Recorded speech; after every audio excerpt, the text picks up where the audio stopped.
Hey everybody, Chris Anderson here with Reuben Bresler. How are you doing, Reuben?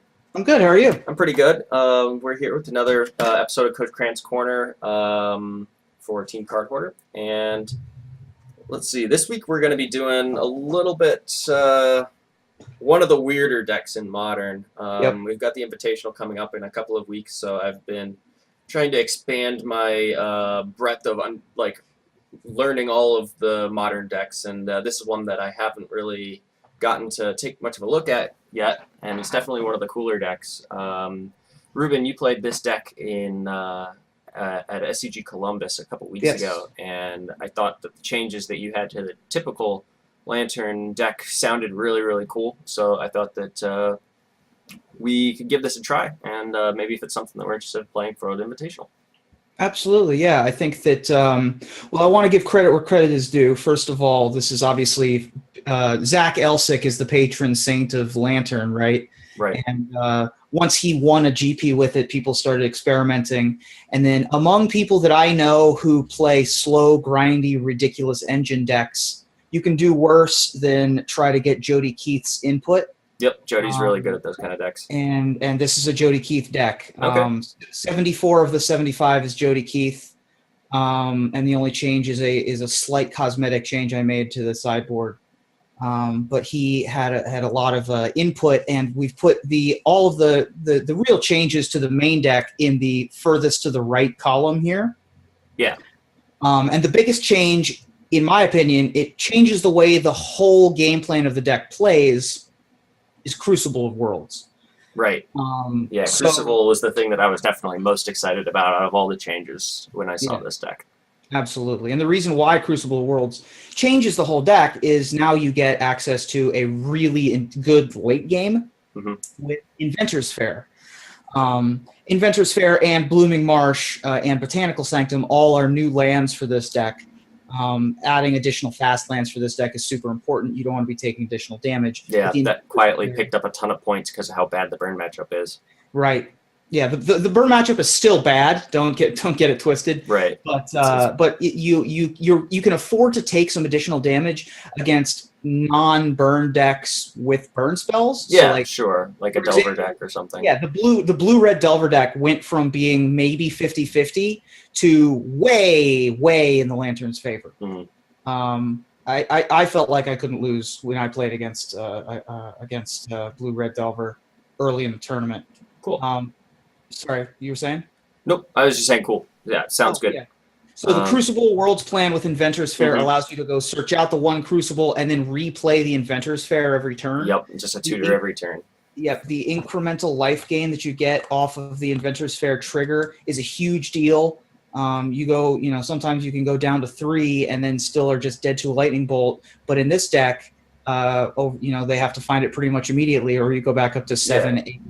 Because of the nature of Lantern, where you basically turn cycles pass by where very, very little happens. Yes. So on recurring effects that don't involve people drawing cards for every turn, also the value of the draw a card each turn gets significantly diminished because you have such control over what is being drawn by both players. So every single time that you get an extra ability, no matter how small it is, the life gain, it's all that more powerful because of how little things go on per turn cycle, basically. Right. And the other side of the Crucible thing is because you have things like Codex Shredder and Ghoul Caller's Bell to mill yourself, you're actually just drawing those cards every once in a while. Yeah, this makes a lot of sense. If you don't have the Inventor's Fair yet, you just play another tap land. You can play your Academy Ruins that got burned earlier or whatever. So that really changes the way that the games play out. I can afford to take a little bit more damage, and I just have this really solid late game plan to be able to rebuy all of my stuff. Plus, this deck is running 2 Academy Ruins. That's the way that traditionally you don't deck yourself. Having the Crucible means that you're never going to accidentally mill yourself of all of those. Yeah, that makes a lot of sense. Also, having access to all of your Codex Shredders, being able to get back Crucible in case you mill it. It's really hard. It's really hard to just lose anything for good. Yeah.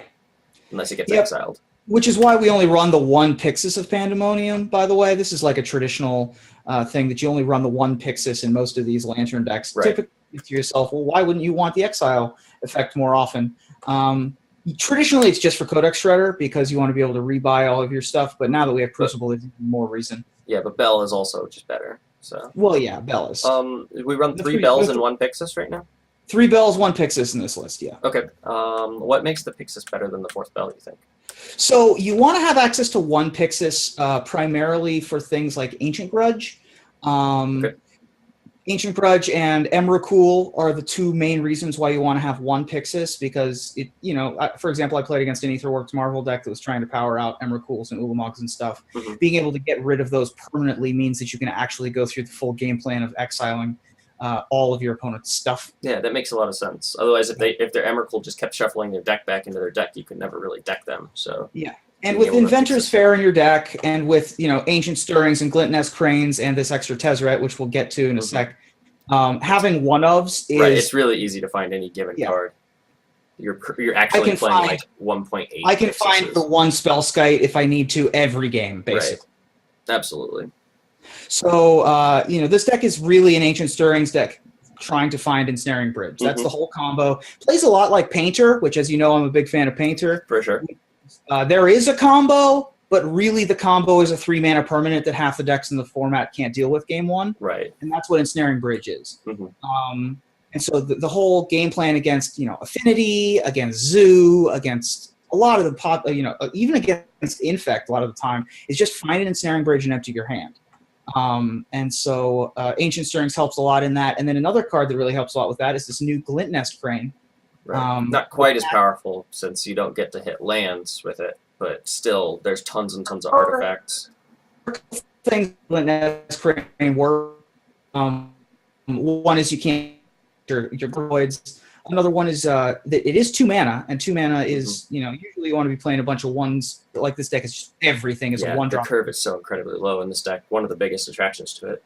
Yeah, but it is a solid creature, and it has a couple other hidden factors. One is that obviously it can just stand in front of a Goblin Guide, but even if it just jumps in front of a Death Shadow or a Tarmogoyf, gaining 5 life is no joke. Pretty valuable. Yeah. Buys you valuable time to go find exactly. And so if you actually get to block with this creature instead of letting your opponents have their Terminates or whatever be live, that's a big deal as well. For sure. I have this main deck Collective Brutality because I wanted. It was a Thoughtseizes. As you can see, I have the 4 Inquisitions and 2 Thoughtseizes, but I put the extra Thoughtseizes in the sideboard. I wanted the malleability of this. I thought that the ability to be able to take down things like Dark Confidant, other not game-breaking cards, but cards that have an impact on the game. Yeah, there's a lot of hate bears or whatever kind of thing you just get rid of, and it's all Pride Mage. It's just another way to get rid of a Glistener Elf. Yeah, it does things that no other card in your deck really can do. And, and even though I can't really go search for it with anything, it's just nice to have an extra. Seems reasonable. So these Mishra's Baubles look really weird. Yeah, definitely. When I was looking at this deck, I was trying to figure out what they do. So they do a couple of things. One is it shrinks your deck, obviously. They just make you cycle if you need to. But more importantly, if you can't find a lantern, or you just get your lanterns removed or something, Mishra's Baubles act like lanterns 5 and 6 when in concert with Academy Ruins. Yep. So you don't have to skip your draw step. Right. The card that you lose by activating Academy Ruins, you just get right back on the slow trip on Mishra's Bauble. Yeah, and you can keep track of the top of their library, at least for one of your Codex Shredder or Ghoul Color spell effects. Right. Not quite as powerful as Lantern, but it's nice to have. There's only 4 lanterns. If there were more than 4 lanterns, this deck would be significantly stronger. And Mishra's Bauble does a pretty good job at pretty much no deck building cost whatsoever of being a pseudo lantern. Another thing is it's a 0-drop artifact, which makes your Mox Opals a lot stronger. Right. Yeah. Having the Mox Opals and the Glimmer Voids give you the mana of any color that you really need, but you need to be able to turn on these Mox Opals and make sure that your Glimmer Voids on turn 1, for example, if you want to go Inquisition off of Glimmer Void on turn 1, having extra 0 mana artifacts is a big deal. Definitely. And the last change is this deck used to have a basic forest here, and instead now has a Ghost Quarter, and that's mostly because we have access to this Crucible of Worlds, against decks where you want Ghost Quarter, decks like Valakut, decks like Chran, even decks with a lot of manlands in them, something like Grixis, to be able to keep down creeping tar pits. Ghost Quarter is a real boon in those matchups as well. Yeah, another cool thing that Ghost Quarter does that I've noticed, since it has your opponent shuffle their deck when they go search for the basic land, you can put them in some Punisher mechanic situations where they either have the option of getting the land off of Ghost Quarter and losing the good card that's on top of their deck, or forcing them to turn the Ghost Quarter into a straight strip mine. Absolutely. Yeah, Ghost Quarter is a super powerful effect. Yeah, and it can just lock players out of the game combined with Crucible of Worlds. Because remember, you don't have to hit non-basics. You can hit any land in the deck, and then they get their basic, but they're going to run out of basics soon, and then you just keep knocking their lands off one at a time until they're all out. It's a completely different angle of attack to lock people out of the game that a normal Lantern can't do. And of course, you've got the Abrupt Decays, 2 of them in the main. The original list was 2 in the side. I added this Golgari Charm, which I guess we'll get to.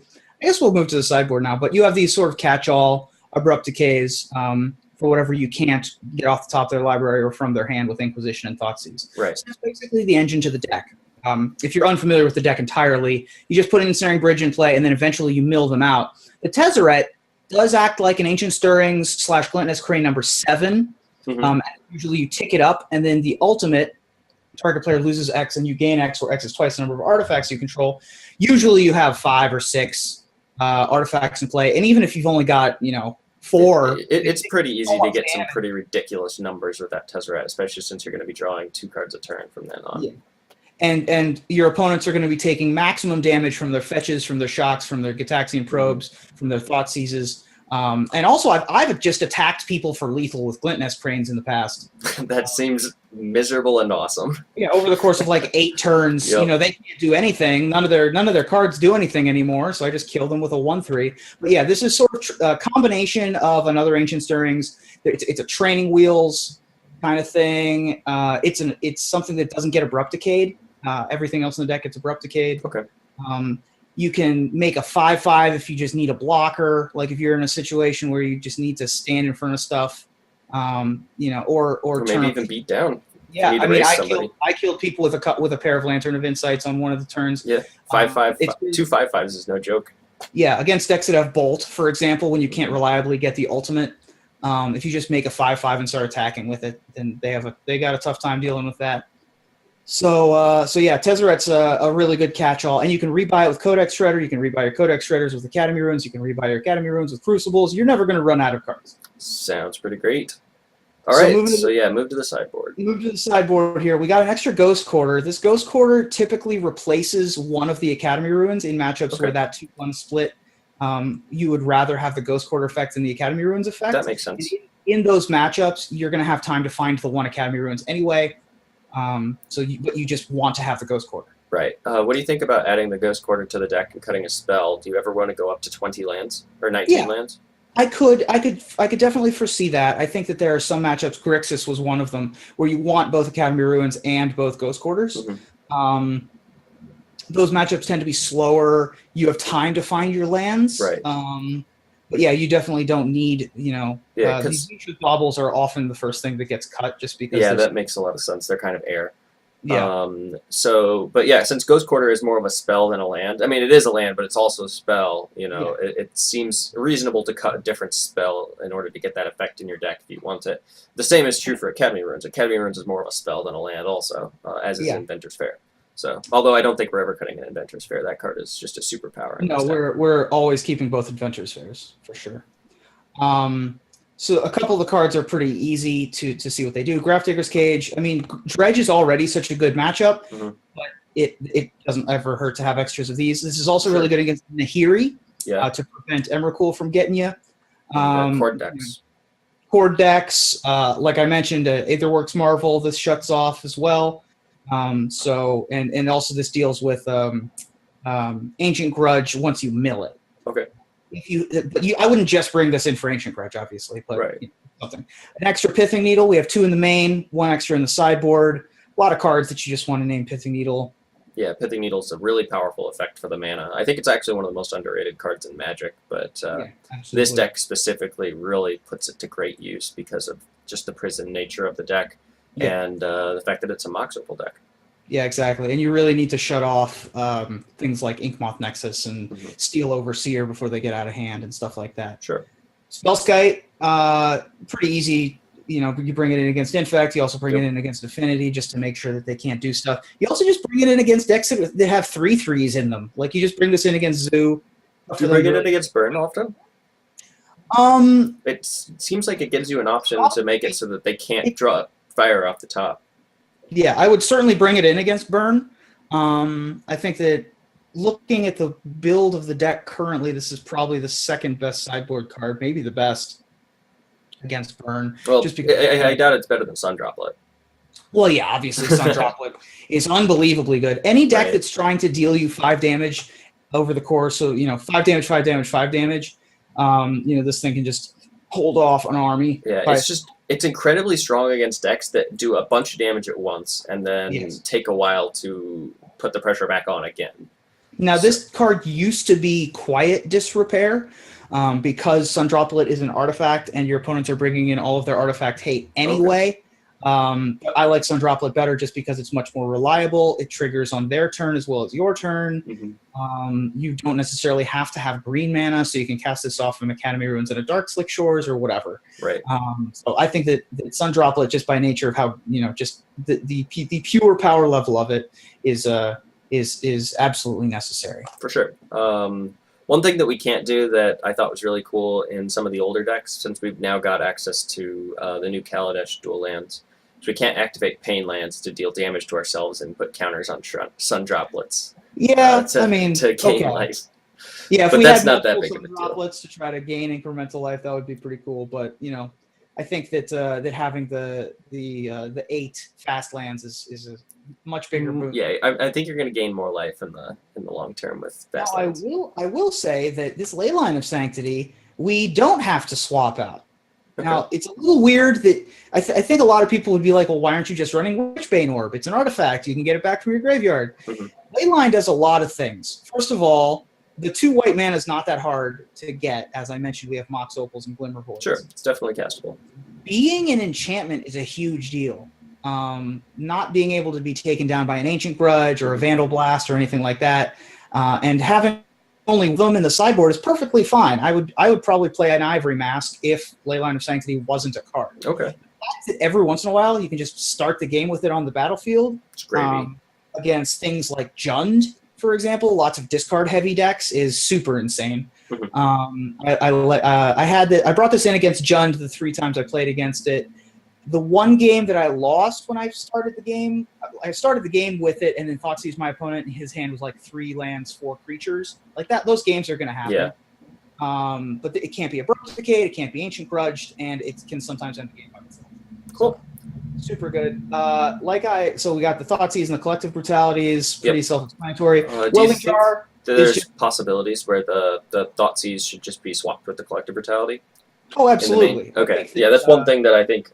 Collective Brutality might be right. Thoughtseize might be right. I don't know yet. I have to play the deck more to find out.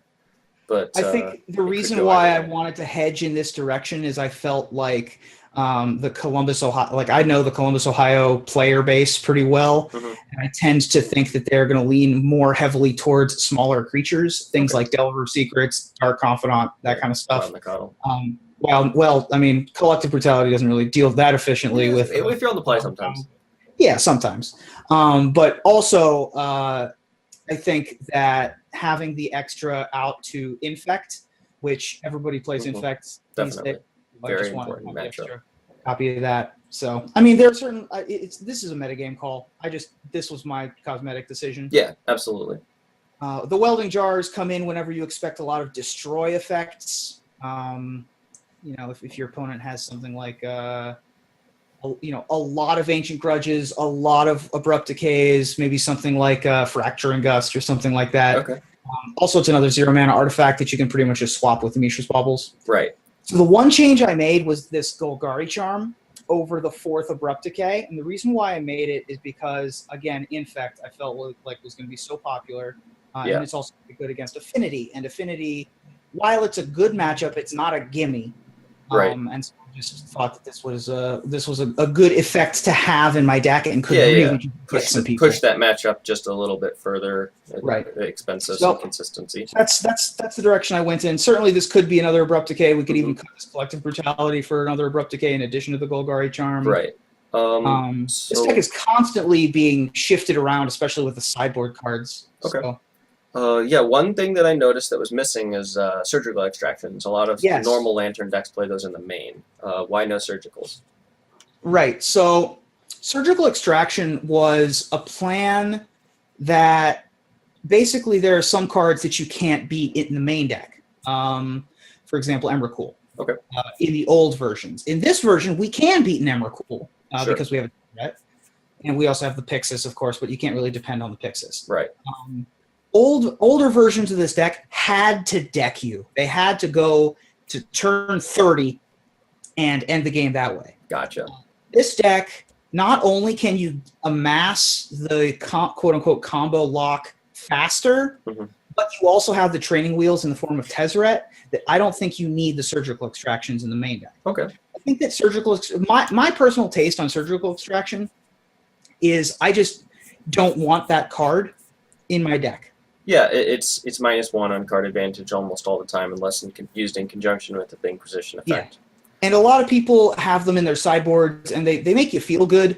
But I've always found that surgical extraction, for me personally, it never, you feel good when you cast it. You take the thing out of your opponent's deck, and they don't have access to that anymore. But in most matchups, that's not going to end the game by itself. Right. So that's my opinion on the card. Okay. I personally don't think the deck needs it. Yeah, especially now that it has access to Tezzeret and a Crucible engine. You can actually just end the game a lot more quickly this way. That's one thing. The Crucible just changes everything about this deck. Right. I think I agree, and I think that we're going to definitely see that over the next few matches. So one thing I do want to mention that I think that this deck, the way it's built, coverage will probably like it, that it's going in this direction as opposed to a different one in the future, because it once it gets you in the chokehold, it doesn't really sit you there for about 20 minutes. Right. It'll end the game, which is nice. Yeah, this is a lot of people think that this deck, I mean, there's a lot of different ways that you can describe this deck. Is it a control deck? Is it a prison deck? Is it a combo deck? Like, what is it? Like I mentioned, it's a little bit of the Paint Your Grindstone, where you're just trying to throw an Ensnaring Bridge in play. But honestly, I think that this deck plays the most like is Miracles. Okay. It gets you in the combo lock. It deals with the top card of the library, and then the old Miracles decks just couldn't kill you. Like, it took forever. Yeah. They use things like Thopter Sword. Exactly. But then it got then it started adopting creatures, or it started adopting more copies of Entreat the Angels. And that's what this deck is doing. Is it adopted a Tezzeret, and it can actually just end the game much quicker. Cool. And yeah, I don't think you're really sacrificing card quality for playing the quote-unquote training wheels of Tezzeret, because Tezzeret also just does things that no other card can do and pulls you into games that no other card can do. It's nice that the training wheels card also actively helps all of your game plans. Right. So. All right, so yeah, let's go ahead and play some games with this deck. I'm looking forward to it, and we'll see you on just a bit.